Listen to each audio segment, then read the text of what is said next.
మీరంతా డొంక తిరుగుల సమాధానాలు, సంబంధం లేనటువంటి సమాధానాలు, తీర్మానాలు ఆమోదించుకోవడం, ఆ తీర్మానాలను ఒక పక్క పెట్టుకోవడం, అడిగితే మాత్రం ఆ తీర్మానాలతో సంబంధం లేదులే మేము చేస్తున్నామని చెప్పి తప్పించుకోవడం. కాబట్టి మీరు సమాధానం చెప్పలేకపోయినప్పుడే మా మీద దాడి చేస్తున్నారు. ఇంకో విషయం, ఈరోజు టెలికాన్ఫరెన్స్లో కూడా మాట్లాడారు నారాయణ గారు. ఏమని? చట్టం తొలగించిన వాళ్ళ మీద చర్యలు తీసుకోండి. నిన్న ఆయన ఎవరో ఒక ఆయన ప్రెస్ మీట్ పెట్టి ఆ ఫోటోలు పెట్టుకొని చుట్టూ తీసేసాడు. అంత దిగజారుడుతనానికి వైఎస్ఆర్ కాంగ్రెస్ పార్టీ పూనుకోవడంలే. మీరు ఏదైనా తప్పుడు కేసులు వైఎస్ఆర్ కాంగ్రెస్ పార్టీ వాళ్ళ మీద వాళ్ళని పెట్టుకోండి, కానీ మిమ్మల్ని నుంచి మీరు తప్పించుకోవడానికి మాకు ఇబ్బందిలే. ఎందుకంటే అన్ని దొంగ కేసులన్నీ పెడుతున్నారు కాబట్టి ఇది ఒక దొంగ కేసు ఎవరన్నా మాట్లాడే వాళ్ళ మీద ఆయన చెప్తున్నాడు. అసత్య ప్రచారాలు చేసేటువంటి వాళ్ళ మీద, అసత్య ప్రచారాలు చేసే వాళ్ళ మీద చర్యలు తీసుకోమన్నాడు, పోలీస్ కేసు ఇమ్మన్నాడు. అసత్య ప్రచారాల మీద కాదు, నారాయణ మీద చర్యలు తీసుకోవాలా? మీరు 5,000 రూపాయలు 7,000 రూపాయలు వేసుకొని దోచుకుంటున్నటువంటి మీ మీద కేసులు బుక్ చేయాలనా? మీరు చేస్తున్నటువంటి దోపిడీని ప్రశ్నించేటువంటి మా వాళ్ళ మీద మా మీద కేసులు బుక్ చేయాలనేటువంటిది ఆత్మ పరిశీలన చేసుకోవాల్సినటువంటి అవసరం అని చెప్పి మీకు తెలియజేస్తున్నాను. అధికారం ఉంది కదా అని మిమ్మల్ని మీరు ఇష్ట ప్రకారం భోంచేయడం, మిమ్మల్ని ప్రశ్నిస్తే కేసులు బుక్ చేస్తారా? చేసుకోండి, మేమే చెప్తున్నాం. ఎవరైనా మాకు అలవాటు లేవు, ఎవరు తొలగించారో వాళ్ళ మీద చర్యలు తీసుకొని పలానా వాళ్ళు తొలగించారనేటువంటిది మీరు విచారణలో తెలిస్తే మేము చెప్తున్నాం, మీరు చర్యలు తీసుకోండి, మాకేం అభ్యంతరం లేదని. కాబట్టి సిఎస్ఆర్ కంటూ ఒక ప్రొసీజర్ ఉంది. ఆ ప్రొసీజర్కి సంబంధించి ప్రతి విషయంలో కూడా ఏ విధంగా ముందుకు వెళ్ళాలనేటువంటి దాని మీద స్పష్టత ఉంది. కంపెనీలు ఇష్టారాజ్యంగా సిఎస్ఆర్ గ్రాంట్ ఇవ్వకూడదు. ఒక ప్రభుత్వానికి సంబంధించినటువంటి ఆ విభాగానికి సంబంధించినటువంటి ఆ అధికారి వేసేటువంటి అంచనాలకు అనుగుణంగా ఇదిగో దీనికి ఇంత ఖర్చు అవుతుంది, ఇది అవసరం అవుతుంది అని అనుకుంటే ప్రభుత్వ నిధులతో పాటు సిఎస్ఆర్ నిధులు కూడా ఖర్చు పెట్టేటువంటి అవకాశం వెసులుబాటు ఉంటుంది. దానన్నిటినీ పక్కన పెట్టి ఈరోజు మీరు రకరకాలుగా ఈ మధ్య నేను కొన్ని కొత్తవి చూస్తున్నాయి ఈ జిల్లాలో, ఎప్పుడు వినలే. ఈ మధ్యనే చంద్రమోహన్ రెడ్డి హడావిడిగా ఆయన జనార్దన్ రెడ్డిని తీసుకొచ్చి న్యాటూరులో ఫిషింగ్ జెట్టీకి ఆయన మారిటైమ్ బోర్డు నిధులు అడిగాడు. నాకు అర్థం కాదు, ఆశ్చర్యపోయినారు నేను. ఎందుకు మారిటైమ్ బోర్డు నిధులు అడుగుతున్నారు మీరు? తమరి చిలకొట్టడం కోసం, తమరి చేతివాటం ప్రదర్శించడానికే? జగన్మోహన్ రెడ్డి గారు ముఖ్యమంత్రిగా ఉన్నప్పుడు నేలటూరు ఫిషింగ్ జెట్టీకి సంబంధించి కృష్ణపట్నం పోర్టు కంపెనీ లిమిటెడ్కి ఆ రోజు 25 కోట్ల రూపాయలతో పనులు చేపట్టమని అడిగాం. 25 కోట్ల రూపాయలతో పనులు చేపట్టడానికి ఆ కంపెనీ ముందుకు వచ్చింది. దానికి సంబంధించినటువంటి సిఆర్జెడ్ పర్మిషన్స్ ఇచ్చాం, ఎన్విరాన్మెంటల్ క్లియరెన్సెస్ తీసుకొచ్చాం. ఆ రోజు మ్యారిటైమ్ బోర్డు మీరు ఇచ్చినటువంటి ఎస్టిమేట్స్ని ఆ రోజు పరిశీలించిన తర్వాత మీరు పనులు ప్రారంభించండి అంటే దాదాపుగా ఈరోజు ఆ ఫిషింగ్ జెట్టి పనులు పూర్తయ్యాయి. డ్రెడ్జింగ్ తప్ప మిగతా అంతా పూర్తయింది దాదాపుగా.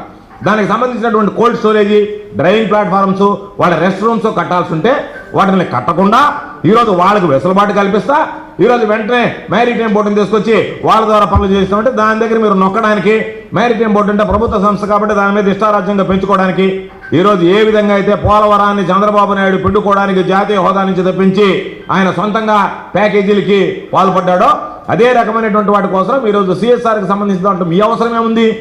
వాళ్ళు ఆ రోజు ఎస్టిమేట్స్ తయారు చేయించి మ్యారిటైమ్ బోర్డు సీఈఓ వాటిని పరిశీలించాడు, సరిగ్గా ఉన్నాయన్నాడు. 25 కోట్ల రూపాయలు, ఆ 25 కోట్ల రూపాయలకు సంబంధించి నిధులు ఇవ్వమన్నాం. ఆ రోజు మా ప్రభుత్వం అధికారంలో ఉన్నప్పుడు జగన్మోహన్ రెడ్డి గారు ఉన్నప్పుడు గిరిజనులకు సంబంధించి ఇళ్లు కట్టుకోలేకపోతే వాళ్ళకి ఒక్కొక్కరికి 15,000 రూపాయల ఆర్థిక సాయం చేశాం. 15,000 రూపాయల ఆర్థిక సాయం మేము చేయలేదు, నేరుగా మా దగ్గర నుంచి తీసుకుపోయి ఇవ్వలేదే, కంపెనీల నుంచి చెక్కులు తీసుకొచ్చి ఇవ్వలేదే. మొత్తం ఎవరైతే మీరు ఎస్టీలకు అండగా ఉండాలనుకున్నారో వాళ్ళు కలెక్టర్ గారి అకౌంట్లో నిధులు జమ చేయమన్నాం. కలెక్టర్ గారి అకౌంట్లో నిధులు జమ చేశారు. కలెక్టర్ గారి అకౌంట్లో నిధులు జమ చేసిన తర్వాత గృహ నిర్మాణ శాఖ అధికారులు వచ్చి అయ్యా ఈ ఎస్టీ గిరిజనుడు ఇల్లు కట్టుకుంటున్నాడంటే వాళ్ళకి 15,000 ఇవ్వమంటే కలెక్టర్ గారు చెక్కు రాసి ఇచ్చాడు. ఆ ఇచ్చినటువంటి చెక్కును మేము పంపిణీ చేశాం తప్ప నేరుగా కంపెనీ దగ్గర నుంచో మా దగ్గర నుంచో హౌసింగ్ డిపార్ట్మెంట్ దగ్గర నుంచో ఆ రోజు పంపిణీ చేయలేదే. కాబట్టి కలెక్టర్ గారు కూడా జరిగిపోతా ఉంటే ఈ తతంగాన్ని గమ్ముగా చూస్తూ ఉండడం కూడా సరైనటువంటి పద్ధతి కాదు. కాబట్టి కలెక్టర్ గారిని కూడా ప్రశ్నిస్తున్నాం. ఈ రోజు ఈ దోపిడీ జరుగుతుంటే దీని గురించి ప్రస్తావిస్తుంటే మీరు నిమ్మకి నీరెత్తినట్టుగా వ్యవహరించడం కూడా కలెక్టర్ గారికి కరెక్ట్ కాదు. కాబట్టి కలెక్టర్ గారు దీనిలో వెంటనే జోక్యం చేసుకోవాలి. మేము స్పష్టంగా చెప్తున్నాం, ఇది ఆషామాషి విషయం కాదు. కొంతమంది అధికారులు అవగాహన లేక సిఎస్ఆర్ నిధులంటే ఆడిట్ ఉండదులే, సిఎస్ఆర్ నిధులంటే ఎంత తిన్నా కూడా లెక్కలేదులే అనుకుంటున్నారేమో. ప్రతి సిఎస్ఆర్ నూపికి అకౌంటబిలిటీ ఉంటుంది. అధికారులు రేపు ఇబ్బందులు పడతారో మీరు నారాయణ ఏముంది, నారాయణ పాఠాలు చెప్పినంత సులభంగా చెప్తాడు మీకు, మామూలుగా ఏదో చెప్పండి అని చెప్పి, లేదా కాపీ కొట్టినంత సులభంగా ఉంటుంది నారాయణ వ్యవహారం. కానీ అధికారులకు ఆ విధంగా ఉండదు. రేపు గుర్తుపెట్టుకోండి. మీరు అనుకుంటున్నారా ఎల్లకాలం ఏ కూటమి ప్రభుత్వం ఉంటుంది, ఎల్లకాలం మేమే అధికారం ఉంటాం, మమ్మల్ని అందరూ కాపాడుతాను అనుకుంటున్నారేమో, అది పొరపాటు. మీరు ఇప్పటికే చాలా పొరపాట్లు చేశారు. కాబట్టి మరలా మేము చెప్పేది దీని మీద చంద్రశేఖర్ రెడ్డి గారు పూర్తి వివరణ ఇస్తాడు. పూర్తిగా మీ ద్వారా ప్రజలకు కూడా, నగర ప్రజలకు కూడా తెలియజేస్తారు ఏ విధంగా దోపిడీ జరుగుతుంది నారాయణ జమానాలు అనేట్టు కూడా మీకు తెలియజేస్తారు. కాబట్టి నేను మరలా కోరుకునేది, మీ దోపిడీని గురించి ప్రశ్నించినప్పుడల్లా మీరు రకరకాలైనటువంటి ఆలోచనలు కాకుండా వాస్తవాలను తెలుసుకొని ప్రజల దగ్గర నుంచి ముక్కుపిండి వసూలు చేసినటువంటి డబ్బు కానీ సిఎస్ఆర్ నిధుల ద్వారా తెచ్చినటువంటి డబ్బు కానీ అకౌంటబిలిటీతో వ్యవహరించండి తప్ప చెట్టుకు 12,000 రూపాయలంటే నగర ప్రజలందరూ నవ్వుకుంటున్నారు మిమ్మల్ని చూసి. ఏంద్రానైనా చెట్టుకు 12,000 రూపాయలు అని చెప్పి చెట్ల మీద దోచుకునేటువంటి వాళ్ళు చెట్టు మీద కూడా చెట్ల మీద కూడా వదలకుండా మిగతా అన్ని దోచుకున్నారు. నామినేషన్ వర్క్లు ప్రభుత్వ ఆర్డర్లు క్లియర్గా ఉన్నాయి. ఆర్డర్స్ ఏమని, ఒక వర్క్ స్ప్లిట్ చేయకూడదు. ఒక వర్క్ మీరు తీసుకునేటప్పుడు నామినేషన్ అనేటువంటిది ఎప్పుడు వస్తుంది, 5 లక్షల లోపల ఉండేటువంటి వర్క్ నామినేషన్. దానికోసం మీరు 1 కోటి రూపాయల పని 20 మందికి 20 లక్షలుగా 5 లక్షలుగా విభజించేస్తారా? ఎక్కడన్నా జరిగిందా? రేపు మీ ఉద్యోగాలు నిలుస్తాయా?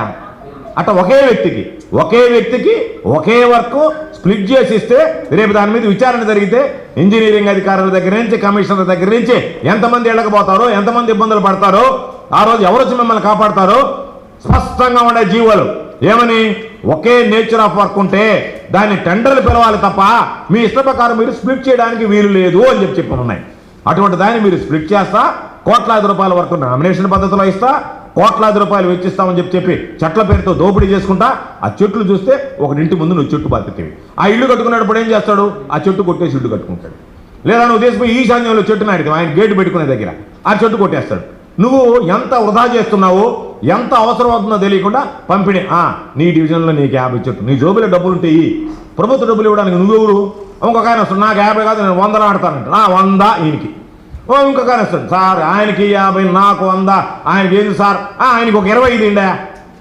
ఎవడు బాబు సొమ్మని మీరు పంచుకోవడానికి? అంటే చెట్ల పేరుతో పంపిణీ చేస్తావా? పైకి కనపడడానికి మాత్రం అభివృద్ధా, పచ్చదనమా, చల్లదనమా, నీడనిస్తావా?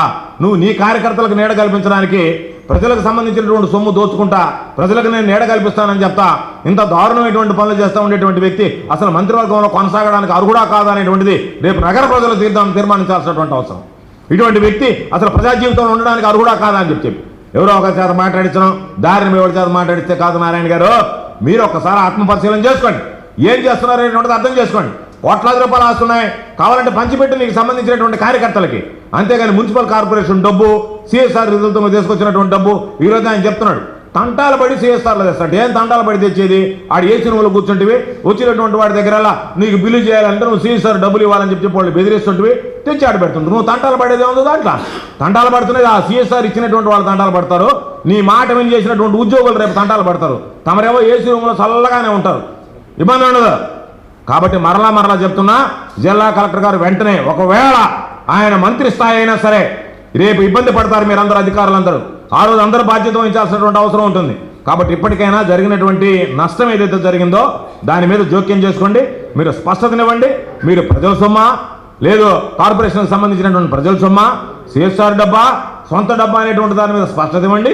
మరలా ఇంకొకసారి కూడా, ఎందుకంటే చెవిటి వాడి ముందు శంఖం ఊదినట్టుగా ఉండకుండా మీకు ఆ చెవులో ఉండేటువంటి శేషం బయటకు లాగి మీకు వినిపించి మీ ద్వారా మీడియా ద్వారా ప్రజలకు తెలియజెప్తే ఒకవేళ మీకు వినకపోయినా, మీరు వినిపించుకోకపోయినా, ఎన్ని రకాలైనటువంటి వేషాలు వేసినా ప్రజలు అర్థం చేసుకుంటే మీ అవినీతి భాగవతం ఏదవుతుందో అది బట్టబయలవుతుంది. మీ యొక్క అవినీతి స్వరూపం ఏందనేటువంటిది ప్రజలకు తెలుస్తుంది. కాబట్టి అందులో ప్రయత్నంలో భాగంగానే ఈరోజు మేము విలేకరుల సమావేశం, మీడియా సమావేశం నిర్వహించి మీడియా ద్వారా నగర ప్రజలకు తెలియజెప్పాలనుకున్నాం. కాబట్టి ఖచ్చితంగా రాబోయేటువంటి రోజుల్లో సోదరులు చంద్రశేఖర్ రెడ్డి గారు తీసుకున్నటువంటి నిర్ణయానికి మరింత ఎక్కడైతే ఈ కార్పొరేషన్లో విచ్చలవిడిగా జరిగేటువంటి అవినీతికి వైఎస్ఆర్ కాంగ్రెస్ పార్టీ అధికారం ఉన్నా అధికారం లేకపోయినా నగర ప్రజల పక్షాన నిలబడి పోరాటం చేస్తుందని చెప్పి ఈ సందర్భంగా స్పష్టం చేస్తుంది. మీరు చూస్తున్నది time line Telugu digital network. సమాజం కోసం సరికొత్త ఆలోచన.